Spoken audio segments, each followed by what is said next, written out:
विश्व में राम राज्य द्वारा सुशासन की अभूतपूर्व अवधारणा प्रस्तुत करने वाले महाराज भरत की वेशभूषा में मंच पर विराजमान उत्तर प्रदेश के यशस्वी मुख्यमंत्री गोरखपुर पीठाधीश्वर आदरणीय योगी आदित्यनाथ जी, भारत के ज्ञान दीपों में से एक प्रमुख इलाहाबाद विश्वविद्यालय के कुलाधिपति श्री चौहान जी, इस परिसर को अपनी मेधा और अपने मातृवत संस्कार से क्रांति से शांतिपूर्ण प्रयोग की तरफ ले आए कुलपति आदरणीय डॉक्टर संगीता जी, मंच पर उत्तर प्रदेश शासन के दोनों मंत्री और मेरे आत्मीय मित्र श्री स्वतंत्र देव जी, भाई नंदी जी और समग्र बैठे हुए इस क्षेत्र के महनीय नागरिकगण और भारत के भविष्य को संकल्पना देने वाले मेरे साथी छात्रगण छात्राएं यहाँ पर बैठे हैं। सबसे पहले तो मैं जिनको सम्मान मिला है और जिन्होंने पदक प्राप्त किया है उन सबको बहुत शुभकामनाएं देता हूं। और विशेष रूप से उल्लेखनीय ये था कि 9 सम्मान में से 8 बच्चियां थीं।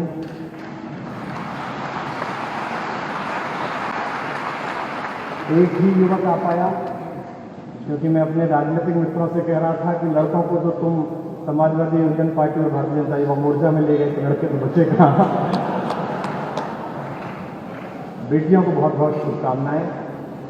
ये मेरा सौभाग्य है कि इसी शहर की गलियों से अपनी चिंतना का प्रारंभिक स्वरूप गढ़ते हुए मैंने माँ भारती की हिंदी की सेवा का जो संकल्प लिया और कालांतर में भारतीय संस्कृति, सनातन धर्म और आध्यात्मिक चेतना के प्रसरण के लिए जो यत्किंचित में कर सका, वो इसी परिसर से, इसी क्षेत्र से उसकी दीप्ति मेरे अंदर आलोकित हुई। मैं उस पूरी गुरु परंपरा का आभार व्यक्त करता हूँ जिन्होंने एक अध्यापक के घर में पैदा हुए एक सामान्य से विज्ञान के विद्यार्थी को मेधा के प्रति इतना सजग बनाया कि आज इतना महनीय परिसर मुझ जैसे एक सामान्य कवि का सम्मान कर रहा है। इसके लिए मैं उस पूरी गुरु परंपरा का प्रणाम करता हूँ। भारत में ज्ञान की परंपरा विश्व जब अपने उदरपूर्ति के साधनों में लगा हुआ तो उससे भी पूर्व की है। जैसे 4 पुरुषार्थ हैं, जैसे 4 दिशाएं हैं, ऐसे ही भारत में 4 विश्वविद्यालयों ने अपनी दीप्ति से प्रसारण प्रारंभ किया, जिसमें से एक लौ इस इलाहाबाद विश्वविद्यालय में प्रयाग में जलाई गई। उस परिसर में आना और सम्मानित होना बहुत गौरव का क्षण है। विशेष रूप से एक ऐसे व्यक्तित्व द्वारा यह सम्मान या उपाधि प्राप्त करना जिन्होंने अपना संकल्प जीवन भारत के लिए, माँ भारती के लिए, सनातन धर्म के लिए और युग धर्म के लिए समर्पित किया है। मैं उन आदरणीय मुख्य अतिथि को भी आभार व्यक्त करता हूँ। जब आप सम्मानित होते हैं या आपको कोई उपाधि मिलती है या पुरस्कार मिलता है तो प्रसन्नता के साथ साथ उत्तरदायित्व बोध भी बहुत बढ़ जाता है। जितने भी विद्यार्थी यहाँ बैठे हैं उनको उस पिछली सीट से मंच तक पहुँचने के लिए जो संकल्प, जो साधना और जो समर्पण चाहिए, मैं आशा करता हूं कि आज के दीक्षांत समारोह के बाद वो आपके प्राणों में उतरेगा, वह आपके प्राणों में प्रतिभाषित होगा। हिंदी का विद्यार्थी होने के नाते इस परिसर में टहलते समय इस परिसर के प्रत्येक पेड़ को, इस परिसर के प्रत्येक वीथी को, इमारत के हर एक हिस्से को छूने का, प्रणाम करने का मन करता है, क्योंकि जिनको पढ़कर, जिनकी शैली में रचकर, जिनका अनुसरण करके यहाँ तक पहुँचने का मन हुआ है, हिंदी के सभी तीर्थ पुरुष इसी विश्वविद्यालय के परिसरों में टहले हैं। यहीं से हिंदी की कविता का संस्कार हुआ है। जब कभी सामने बैठे हुए हमारे मित्र हिंदी की मंचीय कविता के महंगे हो जाने का ताना मारते हैं तो मैं उनसे यही कहता हूँ कि मुझ जैसा एक सामान्य कवि जो केवल अक्षर जोड़ रहा है, जिसकी कोई अभिव्यक्ति नहीं है, जो एक पंक्ति के योग्य भी नहीं हुआ है, कहीं ना कहीं एक समय ऐसा था कि जब महाप्राण निराला तक को भी उपेक्षा के गर्त में डाला गया। शायद मुझ जैसे व्यक्ति उसका ही बदला ले रहे हैं, उसकी ही पूर्ति प्रतिपूर्ति करने का काम कर रहे हैं। मैं समय की सीमा के अनुसार और मर्यादा के अनुसार आचरण करते हुए गुरु परंपरा के अतिरिक्त अपने माता पिता को विशेष रूप से आभार व्यक्त करता हूँ कि उन्होंने मुझ में संस्कार दिया। एक ऐसे पिता जिन्होंने प्रारंभ से हिंदी भाषा, संस्कृत दोनों के लिए अपना जीवन दिया, राष्ट्रीय स्वयंसेवक संघ के माध्यम से सामाजिक संकल्पना को जीने का मंत्र दिया और हमारे संस्कार उसी तरह पोषित किए।